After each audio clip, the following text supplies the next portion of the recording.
You ever hear someone screaming, "This is my lake," while standing on land they don't even own?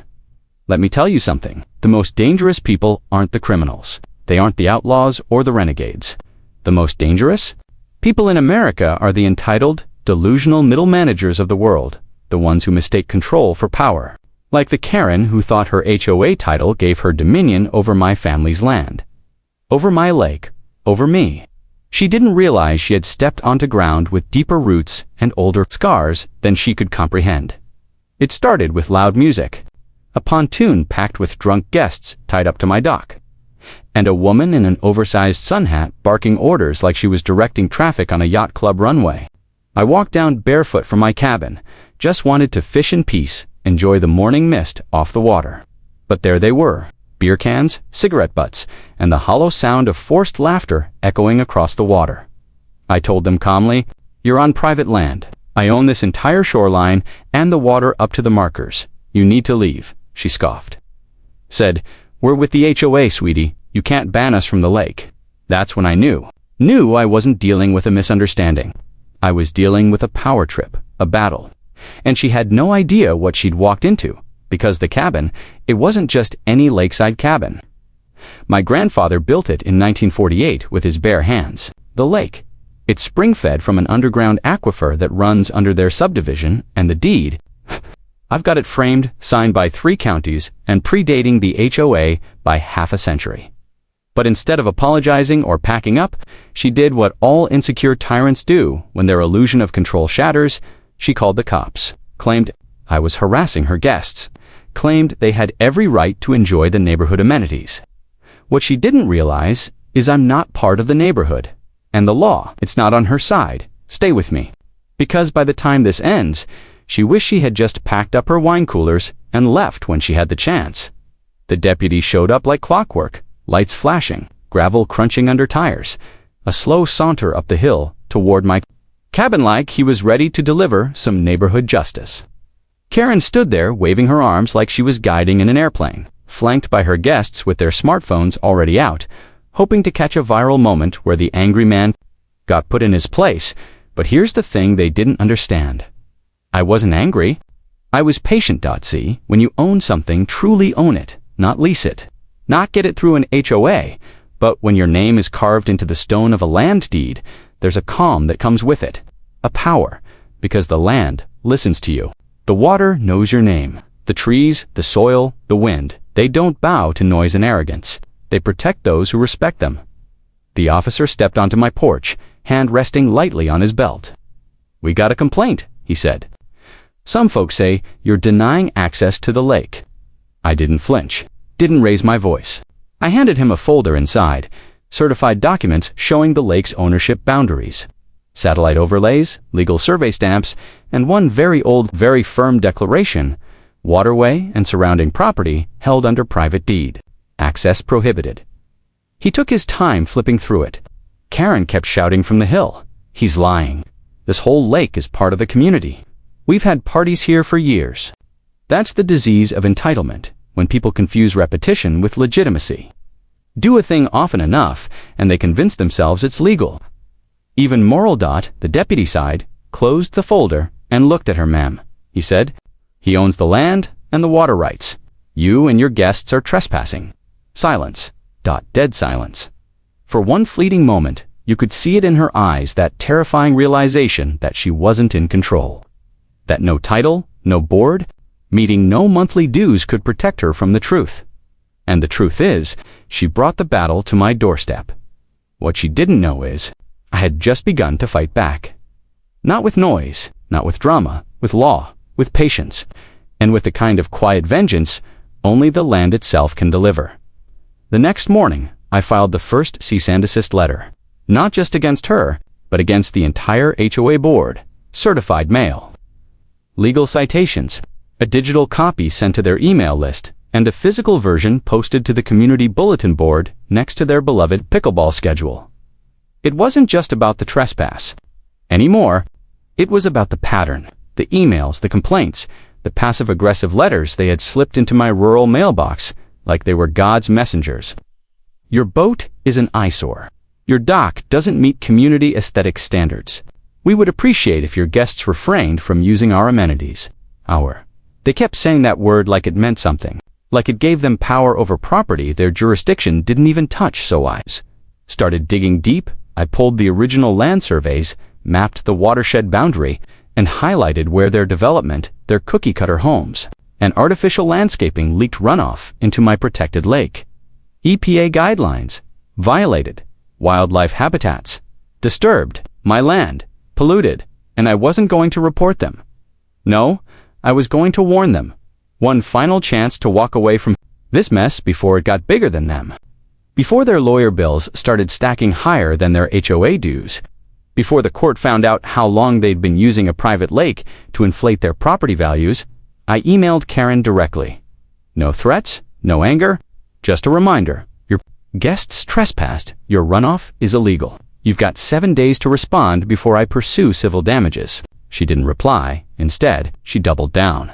Organized a lake appreciation weekend with a flyer printed on pink cardstock, complete with food trucks, music, and I kid you not, paddleboard yoga. On my lake, her final mistake wasn't arrogance. It was visibility, because now it wasn't just me watching. It was the county, it was the EPA, and very soon, it would be a courtroom packed with records, footage, and the long paper trail of HOA ignorance. You see, when people think the law is on their side, they act recklessly. But when they find out the land they mocked has teeth, that's when the fear begins. And she was about to feel every inch of it by Saturday morning. The lake appreciation weekend was in full swing. Cars lined the gravel roads like ants crawling toward spilled sugar. Loudspeakers boomed generic country music across the water, shaking the windows of my cabin and down on the shoreline. Dozens of paddleboarders, barbecue smokers puffing grease into the air. Kids with plastic flags marking territory that didn't belong to them. It was a festival of delusion, a celebration of stolen space. But what Karen didn't realize, what none of them realized, is that I had already activated the counterstrike days earlier. You see, I wasn't alone anymore. I had quietly brought in a third-party environmental inspector, a former federal wetlands analyst. I'd also contacted the county assessor's office and handed over drone footage showing how their activities violated the Clean Water Act. Every oil-dripping generator, every lawn fertilizer plume flowing into my lake. By noon, I saw the first marked vehicle roll and no sirens, just quiet authority, the kind that doesn't make a scene because it doesn't need to. 2 men in khaki uniforms walked calmly past the food trucks, stepping over cables and shouting, "Kids!" They weren't here for hot dogs. They were here for evidence. One of them held a clipboard with satellite maps. Another was taking samples from the runoff stream behind their makeshift beer tent. Karen saw them, and you could almost see the color drain from her face, like ink bleeding into water. She rushed over, shouting, pointing at me on my porch. "That man is harassing us. He's calling the authorities to ruin our event." But the officer didn't even look at me. He looked at her. "Ma'am, this is a privately owned water body, and you're operating an unpermitted public event over protected wetlands. We're going to need everyone to leave the water immediately." The silence that followed, it was colder than the lake itself. Suddenly, the paddleboarders froze. The kids were pulled from the shore. Vendors began frantically packing up as the realization sank in. This wasn't a neighborhood celebration. This was a violation, one built on arrogance, ignorance, and the false assumption that just because something looks communal, it must be theirs. That's how entitlement works. It's blind, loud, and destined to collide with truth, and that collision, it had just begun. The next week was a masterclass in silence, not peace, not calm, silence. The kind that crawls through phone lines, slithers under doors, and burrows into the minds of people who just realized they've stepped too far. Karen vanished from the lake road. No more flyers, no HOA newsletters, just a community that looked over its shoulder every time a county vehicle rolled past. But I wasn't done, because while they hid behind shutters and attorney voicemails, I filed the civil suit. 2 counts, environmental damages and unlawful use of private land. But here's where it gets even better. The HOA insurance didn't cover this. Why?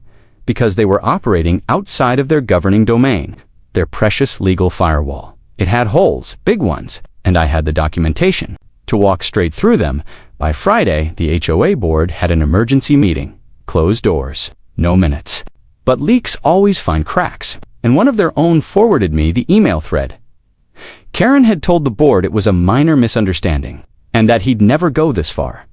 She assured them there's no way he owns the lake. That's the power of illusion.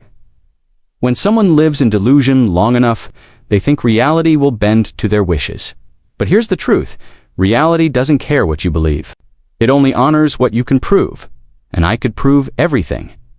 I submitted aerial drone photos showing each docked guest boat, time-stamped footage of Karen directing cars onto private land, even a voice recording where she told someone he's just a recluse in a cabin, he'll never take this public. Funny thing is, I didn't want it public. But now I was going to make sure everyone saw what happens when a false queen tries to seize a kingdom she doesn't understand. I posted a quiet update on the local town forum. Just one sentence. As of today, legal action has been filed against the HOA for unauthorized use of my lake and property. All future access is revoked indefinitely. The comments exploded. Half the community in shock. The other half cheering. Turns out, Karen's iron rule wasn't as beloved as she thought. There were others, dozens, who had stories. Silent victims of fines, of property threats, of her inflated ego, and now that the curtain was torn down, they were ready to talk. The tide was turning, and Karen, she was drowning in it. Asterisk, 2 weeks later, the courthouse smelled like mildew and old power, the kind of place where lies come to die, slowly, under fluorescent lights. I didn't bring a lawyer. I brought facts, a 30-page binder with every permit, every photo, every timestamp, every message that Karen had conveniently deleted from the HOA portal. She, of course, came dressed like royalty in decline. Heels, pastel suit, oversized sunglasses indoors, flanked by 2 overpriced attorneys who looked like they hadn't touched soil in decades. She didn't look at me once, not because she was ashamed. No shame would have been progress. She didn't look because she still believed this was beneath her, but the judge, an older woman with a gravel voice and no patience for theatrics, wasn't interested in pastel power games. She wanted documentation. She wanted truth, and truth doesn't blink. The HOA's defense was weak, predictable. They claimed historical community use, accidental overreach, and ambiguous boundaries. But every time they tried to blur the line, I redrew it with a survey, a time-stamped drone photo, or an original deed signed by county officials in 1961. The judge paused after my final exhibit. She turned slowly to Karen and said, "Did you honestly believe that a private lake, clearly marked, clearly deeded, belonged to your homeowners association?" Karen's voice cracked for the first time. We assumed, the judge leaned forward. Assumption is not authority. The courtroom went silent. Then came the ruling. Full property rights confirmed. HOA activities ordered to cease immediately. Environmental fines passed to the board. And Karen held personally liable for organizing an unpermitted public event on private land. But it didn't stop there. That verdict sparked something bigger. A wave of resignations. From the HOA board, internal emails leaked. Turns out, Karen had been using her position for years to pressure neighbors, inflate fees, and deny repairs to those who didn't fit the aesthetic. The same neighbors who once feared her. They now formed a coalition, not just to remove her, but to dissolve the HOA entirely. They wanted freedom, not control. Community, not coercion. And me, I didn't celebrate. I didn't gloat. I walked back to my cabin, stood at the dock, and watched the wind ripple across the lake. My lake. The same water she tried to steal with a title and a smirk. But now, the water was quiet, and justice had finally settled in. Karen didn't disappear right away. People like her rarely do. They cling to whatever scraps of control they can find. Gossip, fear, whispers behind closed doors. In the weeks after the ruling, she tried everything. Filed an appeal, it was denied. Claimed the judge was biased. Dismissed. Then came the neighborhood emails, begging for understanding, saying she was misled by bad counsel. But the illusion was shattered. And once people see the strings on the puppet, they stop applauding the performance. I watched from the shadows of my porch as her lawn grew unkempt. Her smile tightened, her voice lowered. The power she once held, that invisible grip on the neighborhood, was gone. Stripped clean, because it was never built on leadership. It was built on fear. And fear, once challenged, evaporates like fog at sunrise. Then something strange happened. Neighbors started showing up at my gate. Not to complain, not to warn, but to thank me. The elderly man from Lot 14, who Karen fined for keeping chickens, he brought me a dozen fresh eggs and a handshake. The young couple she harassed over a non-regulation playset, they offered to help rebuild my dock. One woman even confessed that Karen had threatened to report her to child services over a backyard bonfire. These weren't isolated incidents. They were battle scars, tiny wounds that added up to years of quiet suffering under the thumb of someone who mistook proximity for power. And that's what this was always about. Not just a lake, not just property, but the myth of control. Across this country operate like micro-governments, unchecked, self-righteous, and often drunk on their own authority. They don't just police paint colors and fence heights, they police people, their choices, their freedom, their silence. But when one person stands up, not with noise, but with truth, the dominoes fall. And that's what I became. A domino. A reminder that not all cabins hide from confrontation. Some stand like lighthouses in the fog, ready to call out every false queen, every paper tyrant, and every smug neighbor who thinks a clipboard makes them a ruler. This wasn't revenge. This was revelation, and the HOA was never prepared for that. I never planned to become a symbol. I just wanted peace. A quiet life by the lake my grandfather called sacred, but when people invade your peace under the banner of control, silence becomes complicity. That's when I realized you either defend your land or you surrender it. And the surrender doesn't happen all at once. It starts with small things. A warning letter about your grass being too long. A fine for a flag they don't like. A complaint that your woodpile is unsightly. You shrug, you comply. You tell yourself it's just easier that way. But the more you give, the more they take. Because HOA power isn't built on law. It's built on obedience. Karen never understood that the lake was never about water or property lines. It was a mirror, and when she looked into it, she saw the truth, not the one she told others, but the one she couldn't escape. That she didn't own anything. Not respect, not loyalty, not even fear. After the trial, the HOA board voted to dissolve itself. One by one, they dropped out. Karen was the last to go, clinging to her position like a lifeboat that was already underwater. The community elected a new structure. No board, no fines, no surveillance. Just neighbors talking, sharing tools, mowing each other's lawns instead of sending citations. The transformation was quiet. No headlines, no parades, but real revolutions rarely make noise. They happen in whispers in forgotten places. In Lakeside, cabins once ignored by the very people who tried to rule them. The dock I rebuilt became a gathering place. Not a party zone, not a clubhouse, a place where people came to learn what Karen never could. That real power doesn't demand, it doesn't enforce, it inspires. You want to know the craziest part? After everything, the lawsuits, the environmental hearings, the public fallout, Karen wrote me a letter. It wasn't an apology, it was a warning. For sentences, you've set a dangerous precedent. People need order. Without someone in charge, things fall apart. You'll see, framed it. Not because I agreed, but because it reminded me how fragile tyranny really is. All it takes is one person to say no and mean it. The lake looks different now, not in shape or color, but in energy. Where there was once tension, subtle, bitter, coiled under every ripple, there's calm. Families fished from the shore with quiet respect.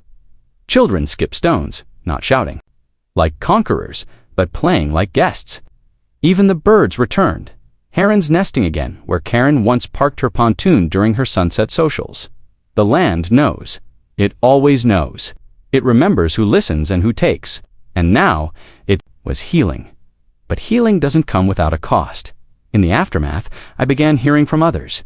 Not just locals, but people from all over the country.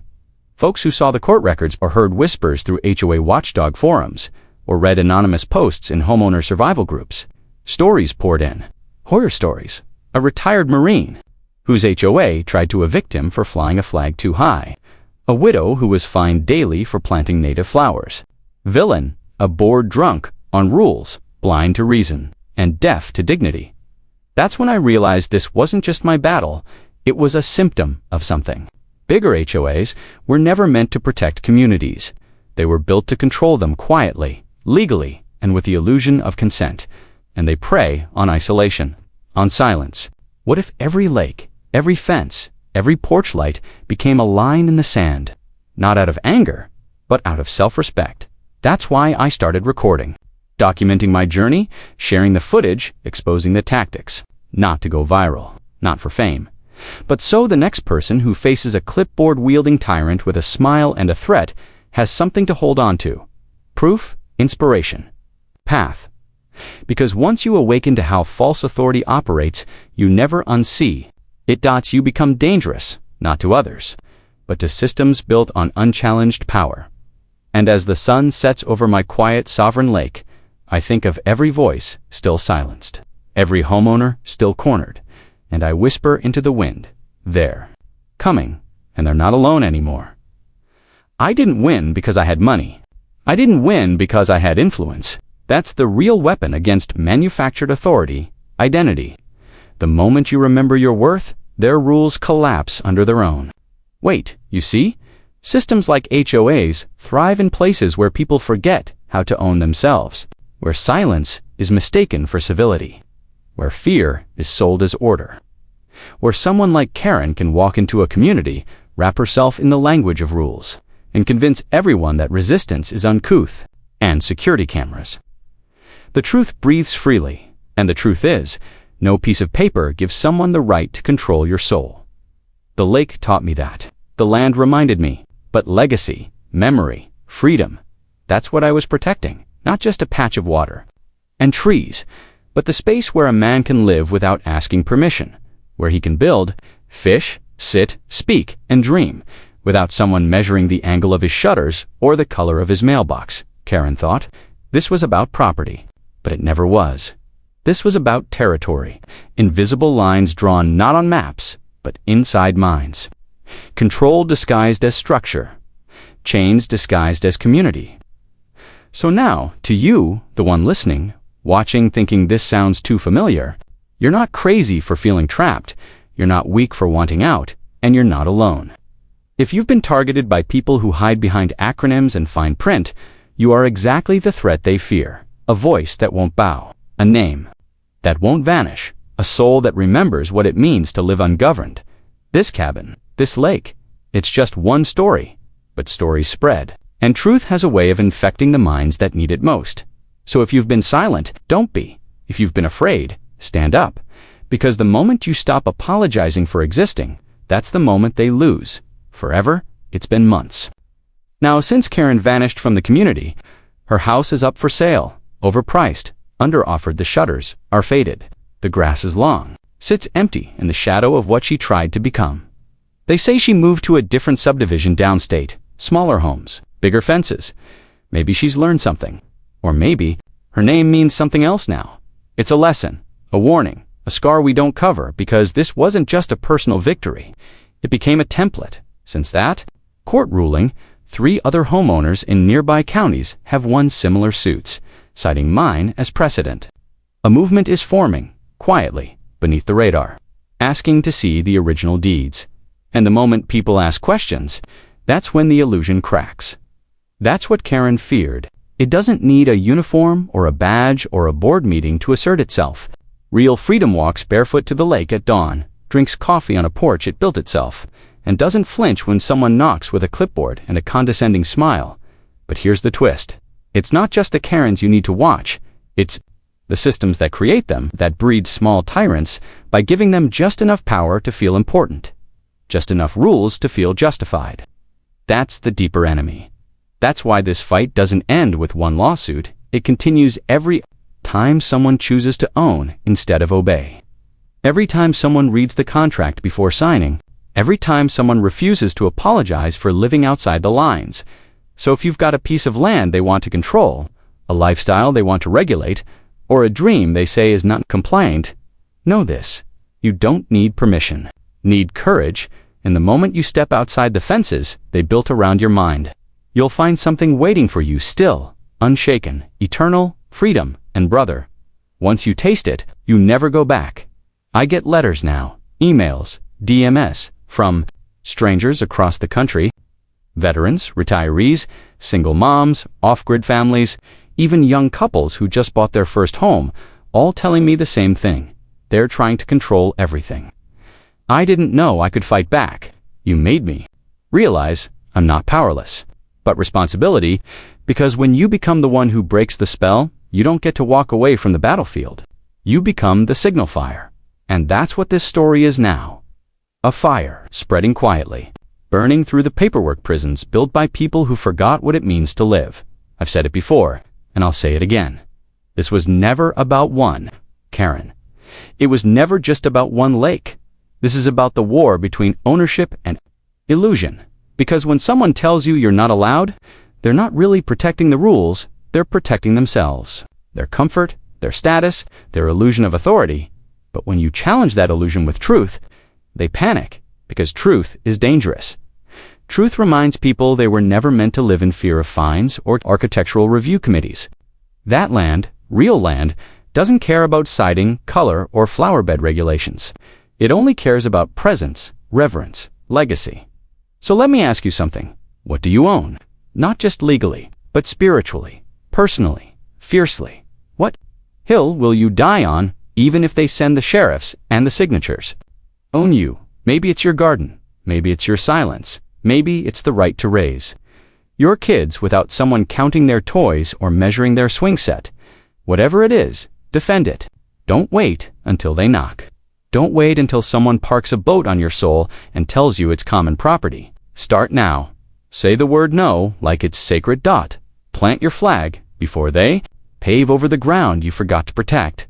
Because if you don't stand for it, they will take it, and you'll wake up one day realizing you lost everything, not in a war, not in a fire, but in a quiet agreement to never make waves. Made waves, and they still ripple. The irony? They called me the problem, the outlier, the angry man in the woods. That's how Karen described me to the board in one of the emails that got leaked during discovery. She said I was unstable and obsessed with control, said I was the type who refuses to be part of a community. And in a way, she was right. I refuse to be part of a community that demands submission. I refuse to live under rules I didn't agree to, enforced by people I never voted for, written by cowards hiding behind bylaws and fake smiles. Because that's not community, that's compliance. Real community doesn't fear independence, it requires it. Real neighbors don't punish you for building a dock or painting your front door the wrong shade of blue.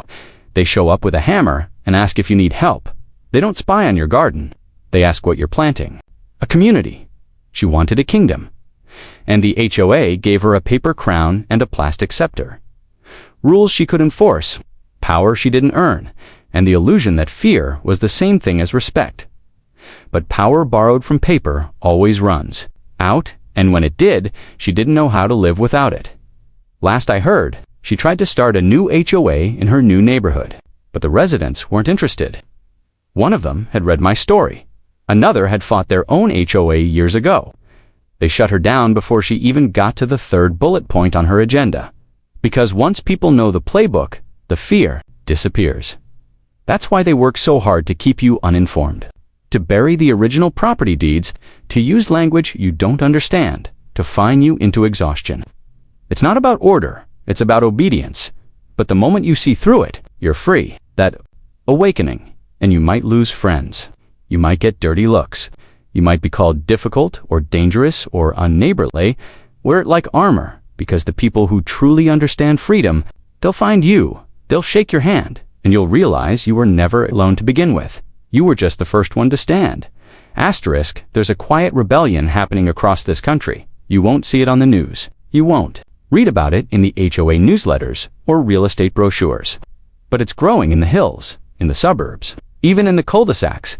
They thought they had locked down with covenants and penalties. It's in the dad who stopped paying the fine for parking his truck in the driveway because he works nights and needs it closed. It's in the woman who tore down the approved fence and put up one that actually kept her kids safe. It's in the old man who planted fruit trees instead of ornamental bushes and said, "Come find me, I'll feed the whole block." These people aren't criminals. They're pioneers. They're taking back the land beneath their feet. Not with violence, but with refusal. And when you refuse to be ruled by paper tyrants, when you stop apologizing for existing outside the lines, that's when freedom shows up. Not as a privilege, but as a birthright. CHOAs sell security. They sell conformity as protection. Follow the rules, they say, and your property values will stay high. Your neighbors will behave. Everything will be predictable. But here's the truth. Predictability is a cage, because life, real life, is messy. It's creative. It's stubborn and wild and full of things that don't match the pre-approved paint swatches. And that's what they hate the most. They hate that you don't need them. They hate that you can build a life without asking. They hate that your dock, your garden, your land are yours, not theirs. So when they show up with a clipboard and a smile and say, "We're just here to help," you better believe they're not. They're here to measure you, to shrink you, to fit you into a box where your power is muted and your individuality is taxed. But there's something they can't measure, and that's your resolve. So take it back, take the garden, take the land, take the silence they fear, and fill it with your voice. Because the rebellion doesn't start with fire or fists. It starts with one person saying, "This is mine, and you don't get to touch it." That's how it started for me, and it ends with all of us. I sometimes sit out on my dock at sunset, watching the light ripple across the lake like gold dust scattered on glass. It's quiet now, not just in sound, but in spirit. There's no tension, no invisible leash pulling at the corners of my life. Just stillness, ownership, peace earned, not given. And every so often, I hear footsteps on the gravel trail, a new face, someone who's heard the story. They don't come to praise or flatter. They come to understand. They want to know how I did it, how I stood up, fought back, and didn't get crushed. And I tell them the same thing every time. I remembered who the land belonged to, and I refuse to forget, because that's the secret. They want you to forget. They want you to believe that permission is freedom, that compliance is peace. That power belongs to the people with matching polo shirts and clipboards. They want you to ignore the original deeds, the original vision, the blood and sweat that built your home before they ever printed a welcome packet. But the moment you remember, it all unravels. You begin to see the strings, the manipulation, the subtle threats disguised as courtesy notices, the rules that serve no one but the enforcers. You start seeing the HOA for what it really is, a wall built around your spirit, dressed up as community. So I don't tell these visitors to get angry. I tell them to get armed, not with weapons, but with truth. Get your documents, get your history. Know your property like you know your own hands. Record everything. Learn the language they use, and then dismantle it word by word. Because once you have clarity, they lose leverage, and then I watch them leave, shoulders straighter, eyes sharper, a little less afraid, and I know they're going back to something bigger than a backyard dispute. They're going back to reclaim something that was always theirs. Maybe it's a porch, maybe it's a tree line, maybe it's their voice, and maybe one day they'll sit on their own dock or porch or patio, and someone will walk up and say, "How did you do it?" And they'll smile, remembering the battle, the silence, the storm, and they'll say, "I didn't ask permission." Because once you stop asking, once you know, they can't control you anymore. And that, my friend, that's where real freedom begins. Let me tell you something. They don't teach in school, or law books, or HOA welcome packets. The moment you give someone the right to define your space, they will eventually define you, and they won't do it with violence. They'll do it with kindness. They'll smile while they do it. It's just a warning. It's just a fine. It's just a temporary restriction. It's just to protect property values. But one day, you'll wake up and realize that you can't plant what you want. You can't build what you need. You can't speak without filtering every word through the possibility of known compliance. And by then, you'll have traded your independence for comfort, your voice for harmony, your land for a checklist. I saw it almost happen here, not just to me, but to everyone. People who paid off their mortgages and still had to ask permission to repaint their shutters. Neighbors who nodded politely at meetings while silently wondering when the next letter would arrive in their mailbox. It wasn't always like this. This country was built on land. that was earned often unfairly, sometimes violently, but always with the understanding that once it was yours, no one could take it without a fight. Land used to mean something, not status, not zip codes, not sovereignty. But now, we're leasing our freedom from boards made of busybodies and passive tyrants. People who couldn't build a shed if their lives depended on it, but feel entitled to dictate where yours goes. So if you're hearing this, and it sounds familiar, if you've got a garden that's too wild, a truck that's too visible, or a soul that's just too damn unruly, then I'm telling you, you don't need a revolution. You need a reminder of who you are, of what's yours, of how quickly it can be taken. Because once you give in to their version of peace, you'll never remember what freedom felt like. And they won't come for your land all at once. They'll come an inch at a time, a signature, a rule, a vote you weren't invited to. And by the time you realize what you've lost, you'll be standing behind a fence you paid for, holding a deed you don't control. Unless you stand now, unless you say, not here, not ever.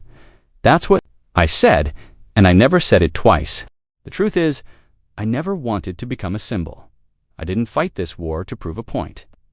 I fought it because I looked out at the lake one morning and realized something was being stolen from me, not with force, but with a smile and a clipboard. I fought because that lake was more than water. It was memory. It was legacy. It was everything my grandfather built with his bare hands and passed down with one quiet sentence: take care of it, and don't let anyone tell you how to live on it. That sentence carried more weight than any HOA by law ever could. And when Karen tried to rewrite that legacy with her pink flyers and paddleboard parties, she wasn't just breaking the law, she was desecrating something sacred. That's the part the courts couldn't measure. That's the part the neighbors never saw, until it was gone. But now, the water's clean again. The wildlife has returned. The noise has stopped. And, more importantly, the people have changed. They're awake now. They ask questions. They push back. They talk to each other, instead of tattling through anonymous complaints. The idea of neighborhood was reborn, not as a hierarchy, but as a fellowship. Some folks even started building again. Not condos or luxury docks, but roots, fire pits, hand-built swings, shared gardens, and no one's asking permission. You see? What started with a trespass and a Karen's tantrum turned into something bigger than me. It turned into a spark, because people weren't just watching my story, they were remembering their own. The land they'd given up without a fight. The silence they accepted in exchange for false order. The gates they allowed to close behind them without even asking who held the keys. But now the gates are open. And if you listen close enough at night, when the wind brushes the pines and the frogs start singing again, you can hear something else stirring dot voices. Not loud dot, but free dot. Because once a single man says no to false authority, 100 more remember how. And Karen, she became a ghost story. One they whisper not with fear, but as a warning. Asterisk, the cabin stands stronger than ever. Not because I added new walls or fancy upgrades, but because it weathered the storm. Not just wind and conflict, but control. The kind of control that seeps in quietly like water through rotten wood. Until one day you realize the foundation doesn't belong to you anymore. But I caught it in time. That's what this story really is. A catch, a reminder. A flare sent into the sky for anyone out there who feels that slow, choking grip of false authority tightening around their life and thinking, maybe it's not worth the fight. Let me tell you something. It is. It always is. Because if you give them the lake, they'll come for the trees. If you give them the trees, they'll come for your roof. And one day, when you're old and tired, they'll knock on your door and ask for your peace. And you won't even know when you lost it. But not here, not me, not ever again. This land, this lake, this freedom, they weren't gifts. They were earned through sweat, through paperwork, through confrontation, through pain. And if I had to do it all over again, the trespass, the court battle, the lies, the threats, I would. Because on the other side of fear is something no HOA, no Karen, no smug little tyrant can ever touch: sovereignty. And now. That word lives in every corner of this place. In the way the birds nest without permission, in the way the grass grows wild and unapologetic, in the way I wake up and walk the shoreline barefoot, not because I'm allowed, but because I belong. So if you're still listening, if you're still wondering if you should stand up, speak out. Push back. Stop wondering. Do it. Let them call you unreasonable. Let them send the letters. Let them rage and retreat and regroup. And when they come again, because they always do, meet them with your truth, your records, your resolve. Stand on your porch, look them in the eye, and say, "Not here, not mine, not ever." Then turn around, walk back inside, and let freedom keep the silence they'll never understand. Because in the end, it's not about the lake, it's about the line you refuse to let them cross. And once you draw that line, you never have to move it again.